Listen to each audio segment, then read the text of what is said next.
It looks like the second time will be the charm for Kelly Osbourne, who reportedly got engaged, again, this time to her current boyfriend, Matthew Mosshart, this being back in December. I'm Hyla for the Daily Buzz, and joining me now is relationship expert Todd Krieger. Todd, how's it going?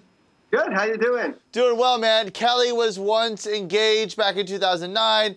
There's a ton of celebrities, Brad Pitt, Katie Holmes, the list goes on. I think it's sometimes harder to stay in a relationship when you're in Hollywood. Would you agree with me? Absolutely. You know, I think we all have that grass is always greener syndrome, but in Hollywood, with all those beautiful people, it makes that grass is always greener syndrome that much more tempting.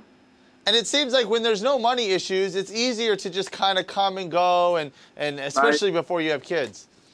Oh, yeah. I mean, most of the couples I work with, one of the chief reasons they hang in there is because they're afraid of the financial problems later. These guys don't have that worry, right? They can just go off and do their thing. Exactly. Now, what are some of the things that you should ask yourself before getting engaged a second or third time?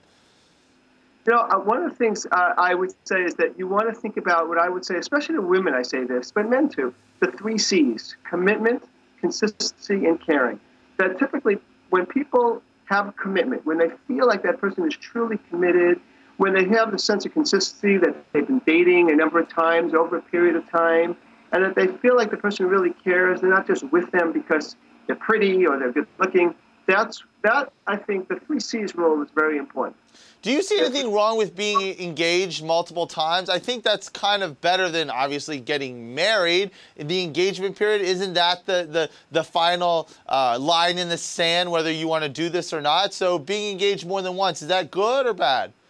Well, I think you're right. I mean, it's better than marriage. I mean, because every time you get married, it's just that much harder to get out, and you've made that much more of a commitment. But if there's a person that's getting engaged multiple times, like I was engaged once and didn't get married, then I got married.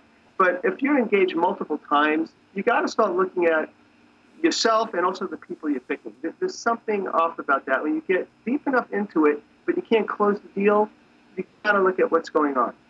Todd, thank you so much for joining us. As always, for more on these stars and the biggest stories breaking right now, just stay clicked on CELEBUZZ.com.